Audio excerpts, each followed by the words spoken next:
ne changeait sa chemise qu'une fois la semaine, le dimanche. Et on n'était pas plus malade pour ça.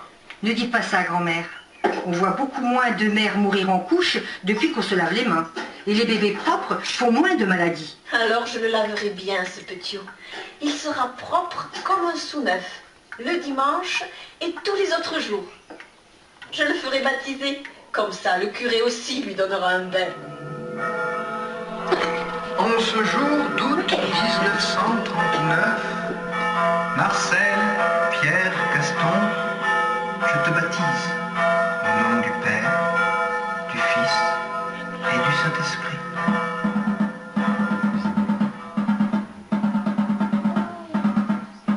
Avis à la population.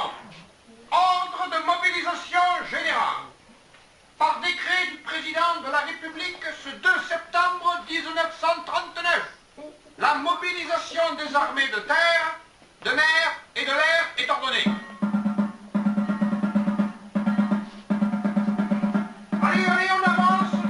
Tous les hommes des 20 à 48 ans sont concernés. Camions, chevaux et autos sont réquisitionnés. On y va, allez, avancez.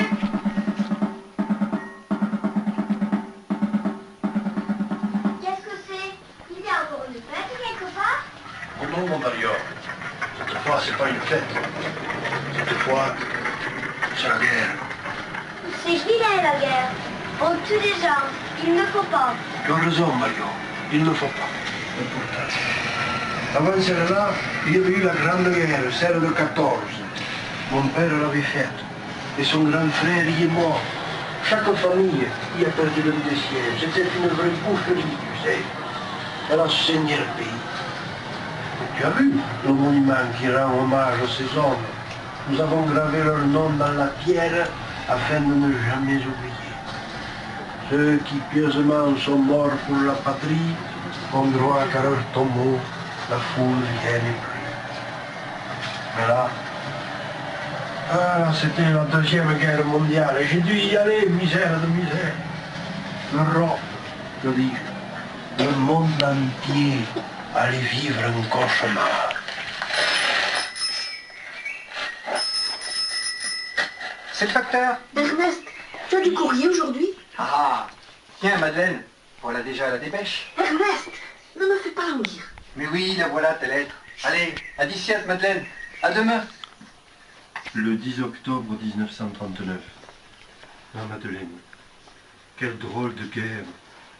On est là, les pieds dans la boue, et le froid qui nous gagne, à attendre qu'il se passe quelque chose.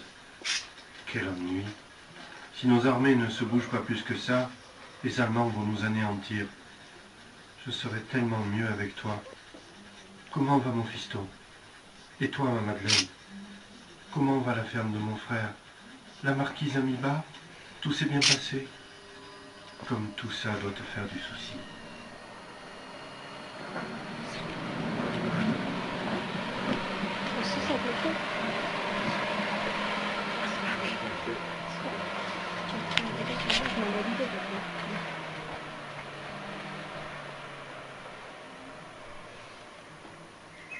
Baptistou, ne t'inquiète de rien. Tout va bien. Notre petit Marcel est un vrai gaillard. À 10 mois, il marche déjà. À la ferme, nous avons tout ce qu'il nous faut. Ça n'est pas le cas pour tous ces exilés qui remplissent la région. Les autorités ont ouvert un camp pour les héberger. Et toi, tu vas bien, mon Baptistou? J'ai appris que les prisonniers de guerre sont amenés en Allemagne. Que deviens-tu? Mais toi, Pépé, t'as été fait prisonnier aussi? Eh oui, Mario. Même pas longtemps. J'ai très vite trouvé le moyen de m'évader pour retourner dans le Méquis, au pays.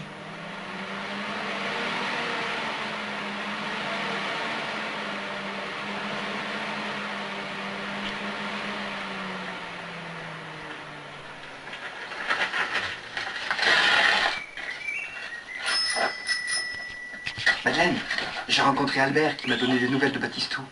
Tous les deux, connaissant si bien la montagne, ils ont décidé de faire passer de l'autre côté de la frontière les personnes qu'on leur confie. Réfractaires, juifs et communistes. Ils ne reviendront pas de sitôt. Ils sont avec les républicains espagnols, mais moins tu en sais, mieux c'est.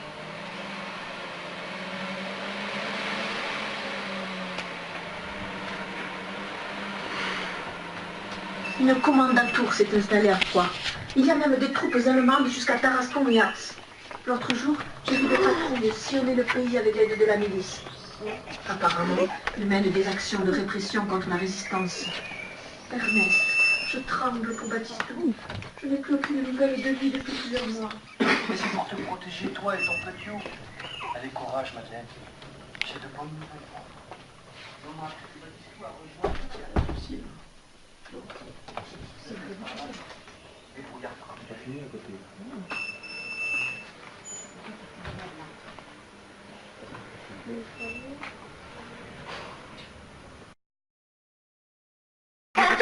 Papy Baptistou, arrête, tu chatouilles. Mais Jeanne, ne bouge pas aussi, reste assis. Ah, c'est bien le fils de ton père, hein, aussi ravin que lui. Tiens-toi tranquille un peu. Moi et vous aussi, allez, assis tout le monde. Hein. Jean, si tu es sage, je te raconterai l'histoire d'un certain Tambel, célèbre chasseur d'ours. Tu verras, c'est encore mieux que ce que tu vois à la télévision. Hein. Ce Jean, c'est papa? Eh oui, c'est Tambel, mon petit-fils à moi, un vrai petit diable. Lui aussi, il me dit toujours de rester tranquille.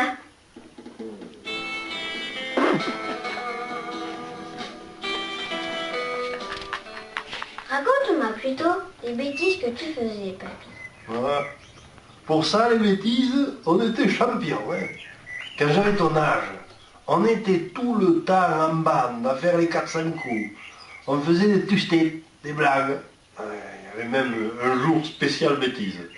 Le premier samedi de mai, on déplaçait les pots de fleurs et tout ce qu'on trouvait devant les maisons pour les mettre chez un voisin, surtout s'ils étaient fâchés, ou sur la place du village. Oh là là, qu'est-ce qu'on riait, à en avoir mal au ventre. On ne vous grondait pas? Et ce jour-là, pas tellement, non. On jouait au quilles aussi. J'avais une trottinette en bois, moi, une belle. Et dessus, je me prenais pour un vrai champion. Moi, je préfère jouer avec ma voiture à pédales et avec mon camion de pompier. Ah, ben on n'avait pas tout ça, nous, hein. Nos jouets, on les fabriquait. On faisait des frondes, tu sais, pour chasser les oiseaux. On jouait aussi au cerceau. On allait au manège 2 fois par an, aux grandes foires. Et ce que j'aimais par-dessus tout, c'était d'y voir les ours. Des ours? Tu me la racontes, cette histoire d'ours? Oui, c'est l'histoire de Tambel. On pourrait croire que c'est une légende, hein, mais c'est vrai, il a existé pour de bon. Comme tu le sais, l'ours est un fauve redoutable. Hein. Il a l'air gentil comme ça, mais c'est une force de la nature, d'une puissance. D'un coup de griffe, il te tranche l'épaule, comme ça. Alors, à l'époque, quand j'avais ton âge, on les aimait pas beaucoup, les ours. Il suffisait que la faim les fasse venir.